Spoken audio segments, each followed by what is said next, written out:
ನಮಸ್ಕಾರ. ನೀವಿಲ್ಲಿ ನೋಡ್ತಾ ಇರೋದು ಹೊಂಗೆಯ ಮರ. ಹೊಂಗೆಯ ನೆರಳು ತಾಯಿಯ ಮಡಿಲು ಅಂತ ಹೇಳ್ತಾರಲ್ಲ, ಹಾಗೆ ಈ ಬೇಸಿಗೆಯಲ್ಲಿ ಇದು ಹೂ ಬಿಟ್ಟಿರುತ್ತೆ ಮತ್ತು ಹೊಸದಾಗಿ ಚಿಗುರಿ ಎಲೆಗಳು ಹಸಿರಿನಿಂದ ಕೂಡಿರುತ್ತೆ. ನೋಡೋದಕ್ಕೆ ಅಂತೂ ತುಂಬ ಸುಂದರವಾಗಿರುತ್ತೆ.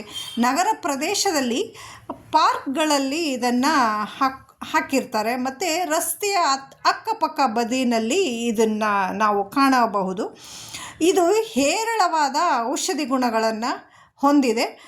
ಇದರ ಎಲೆಗಳು ಮತ್ತು ಬೆಳ್ಳುಳ್ಳಿಯನ್ನು ಸೇರಿಸಿ ಜಜ್ಜಿಕೊಂಡ್ಬಿಟ್ಟು ಸ್ವಲ್ಪ ಬೆಚ್ಚಗೆ ಮಾಡಿಬಿಟ್ಟು ಪಟ್ಟು ಕಟ್ಟೋದ್ರಿಂದ ಈ ಸಂಧಿವಾತ ಇರುತ್ತಲ್ಲ ಅದು ನಿವಾರಣೆ ಆಗುತ್ತೆ. ಮತ್ತು ಗಜಕರ್ಣ, ಇಸುಬು, ಹುಳುಕಡ್ಡಿ ಮುಂತಾದ ಚರ್ಮದ ಸಮಸ್ಯೆಗಳಿಗೆ ಎಳ್ಳೆಣ್ಣೆಯಲ್ಲಿ ಈ ಎಲೆಗಳನ್ನು ಹಾಕಿ ಕುದಿಸಿ ಅಥವಾ ಬಿಸಿಲಿನಲ್ಲಿ ಇಟ್ಟು 2-3 ದಿನಗಳ ಕಾಲ ಅದನ್ನು ಹಚ್ಚೋದ್ರಿಂದ ಯಾವುದೇ ಥರವಾದ ಚರ್ಮ ಸಮಸ್ಯೆಗಳು ಗುಣ ಆಗುತ್ತೆ. ಇದರ ಹೂವುಗಳನ್ನು ಪೇಸ್ಟ್ ಮಾಡಿಬಿಟ್ಟು ಕೂದಲಿನ ಬುಡಕ್ಕೆ ಹಚ್ಚಿ ನಂತರ ಅರ್ಧ ಗಂಟೆ ಬಿಟ್ಟು ತಲೆಯನ್ನು ತೊಳೆಯೋದ್ರಿಂದ ಕೂದಲು ಸಮೃದ್ಧವಾಗಿ ಬೆಳೆಯುತ್ತೆ. ಕೂದಲಿನಲ್ಲಿ ಇರುವ ಹೊಟ್ಟು ನಿವಾರಣೆ ಆಗುತ್ತೆ. ಹಾಗೆ ಇದರ ಎಲೆಗಳನ್ನು ನಾವು ಕೊಬ್ಬರಿ ಎಣ್ಣೆಯಲ್ಲಿ ಕುದಿಸಿ ಅಥವಾ ಬಿಸಿಲಿಗೆ ಇಟ್ಬಿಟ್ಟು ನಾವು ಹಚ್ಕೊಳ್ಳೋದ್ರಿಂದ ಕೂದಲು ಸಮೃದ್ಧವಾಗಿ ಬೆಳೆಯೋದರ ಜೊತೆಗೆ ನಾವು ಮುಖಕ್ಕೆ, ಕೈ ಕಾಲುಗಳಿಗೆ ಈ ಎಣ್ಣೆಯನ್ನು ಉಪಯೋಗಿಸೋದ್ರಿಂದ ಚರ್ಮ ಕಾಂತಿಯುತ ಆಗತ್ತೆ. ಹಾಗೆ ಈ ಕಡ್ಡಿ, ಈ ಮರದಲ್ಲಿ ಎಲೆಯ ಜೊತೆ ಇರುತ್ತಲ್ಲ, ಆ ಕಡ್ಡಿಯನ್ನು ಹಲ್ಲು ಉಜ್ಜೋದಕ್ಕೆ ನಾವು ಉಪಯೋಗಿಸಿದ್ರೆ ಒಸಡು ಗಟ್ಟಿಯಾಗುತ್ತೆ ಮತ್ತು ಹಲ್ಲುಗಳು ಕೂಡ ಕಾಂತಿಯುತವಾಗಿ ಕಾಣಿಸುತ್ತೆ. ಬಾಯಿ ದುರ್ವಾಸನೆ ನಿವಾರಣೆ ಆಗುತ್ತೆ. ಈ ಮರದ ಎಲೆಗಳನ್ನು ನಾವು ತಂದುಬಿಟ್ಟು ಅದರಿಂದ ಟೀ ಮಾಡಿಕೊಂಡು ಕುಡಿಯೋದ್ರಿಂದ ಹೊಟ್ಟೆಗೆ ಸಂಬಂಧಪಟ್ಟ ಮತ್ತು ಹೃದಯಕ್ಕೆ ಸಂಬಂಧಪಟ್ಟ ಕಾಯಿಲೆಗಳಿಗೆ ತುಂಬ ಒಳ್ಳೆಯದು. ಮತ್ತು ಕುಡಿತ, ಸಿಗರೇಟ್, ಡ್ರಗ್ಸ್ ಈ ಥರ ದುಶ್ಚಟಗಳಿಂದ ಕೂಡ ದೂರ ಆಗ್ಬೋದು ಇದರ ಟೀ ಕುಡಿಯೋದ್ರಿಂದ. ಮತ್ತು ಈ ಎಲೆಗಳನ್ನು ನಾವು ಕೊಬ್ಬರಿ ಎಣ್ಣೆ ಜೊತೆ ಹಾಕ್ಬಿಟ್ಟು ಕುದಿಸಿಬಿಟ್ಟು ಆ ಕೊಬ್ಬರಿ ಎಣ್ಣೆಯನ್ನು ಮೂಲವ್ಯಾಧಿಯಿಂದ ರಕ್ತಸ್ರಾವ ಆಗ್ತಾ ಇರುತ್ತಲ್ಲ ಅಲ್ಲಿಗೆ ಲೇಪನ ಮಾಡೋದ್ರಿಂದ ಕೂಡ ಮೂಲವ್ಯಾಧಿ ನಿವಾರಣೆ ಆಗುತ್ತೆ. ಈ ಮರದ ಹೂವುಗಳು ಅಥವಾ ಹಸಿರಾದ ಎಲೆ ಅಥವಾ ಒಣಗಿದ ಎಲೆ ಎಲ್ಲದನ್ನು ತಂದುಬಿಟ್ಟು ನಾವು ಗೊಬ್ಬರ ಮಾಡಿಕೊಂಡು ನಮ್ಮ ಗಿಡಗಳಿಗೆ ಅಥವಾ ಹೊಲಗಳಿಗೆ ಉಪಯೋಗಿಸೋದ್ರಿಂದ ಅತ್ಯಂತ ಉತ್ತಮವಾದ ಗೊಬ್ಬರ ಇದು. ನಾನು ಇಲ್ಲಿ ಈ ಮರದ ಹೂಗಳನ್ನು ಸಂಗ್ರಹ ಮಾಡಿ 4-5 ದಿನ ಬಿಸಿಲಿನಲ್ಲಿ ಒಣಗಿಸಿ ಇಟ್ಕೊಂಡಿರ್ತೀನಿ.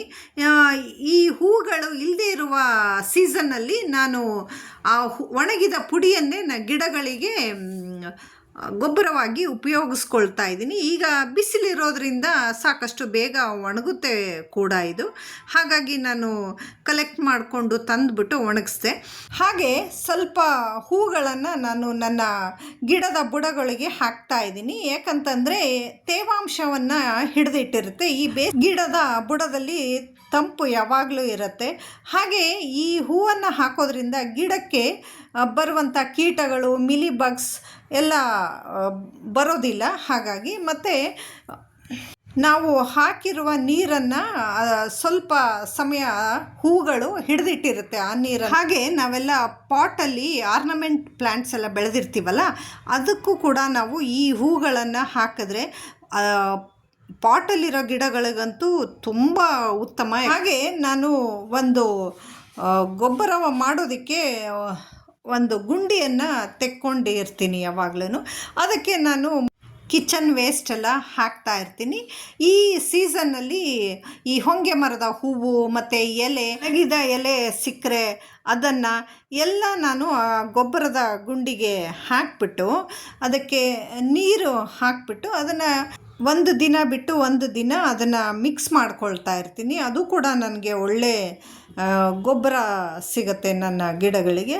ಹಾಗೆ ನಾನಿಲ್ಲಿ ಅದರ ಟೀ ಮಾಡ್ತಾಯಿದ್ದೀನಿ. ಕುದೀತಾ ಇರೋ ನೀರಿಗೆ ಕೆಲವು ಎಲೆಗಳನ್ನು ಹಾಕಿಬಿಟ್ಟು ಪ್ಲೇಟ್ ಮುಚ್ಚಿಬಿಟ್ಟು ಸ್ವಲ್ಪ ಸಮಯ ಅದನ್ನು ಇಡಬೇಕು.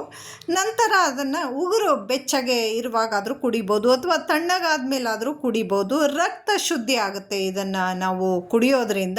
ಅದಕ್ಕೆ ಬೇಕನ್ಸಿದ್ರೆ ಒಂದು ಚಮಚ ಜೇನುತುಪ್ಪ ಕೂಡ ಮಿಕ್ಸ್ ಮಾಡ್ಕೋಬಹುದು. ನೋಡಿ ಯಾವ ಥರ ಕೆಂಪಗಾಗಿದೆ. ಸ್ವಲ್ಪ ಒಂದು ಚಮಚದಷ್ಟು ಟೀಯನ್ನು ತಗೊಂಡು ಅದಕ್ಕೆ ಮತ್ತೆ ನೀರನ್ನು ಸೇರಿಸ್ಕೊಂಡು ಕುಡಿಯೋದ್ರಿಂದ ವೈರಸ್ ಇನ್ಫೆಕ್ಷನ್ ಕೂಡ ನಮಗೆ ಆಗೋದಿಲ್ಲ.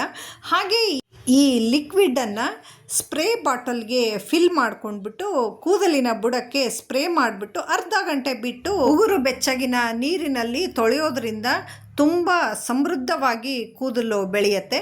ಹಾಗೆ ನಾಳೆ ಕೂಡ ನಾನು ಈ ಹೊಂಗೆ ಮರದ ಔಷಧಿ ಗುಣಗಳ ಬಗ್ಗೆ ಮತ್ತೊಂದು ವಿಡಿಯೋ ಮಾಡಿಬಿಟ್ಟು ಅಪ್ಲೋಡ್ ಮಾಡ್ತೀನಿ. Thank you for watching. ಮತ್ತೊಂದು ವಿಡಿಯೋ ಜೊತೆ ಮತ್ತೆ ನಾಳೆ ನಿಮ್ಮೆಲ್ರಿಗೂ ನಾನು ಸಿಗ್ತೀನಿ. ಬಾಯ್.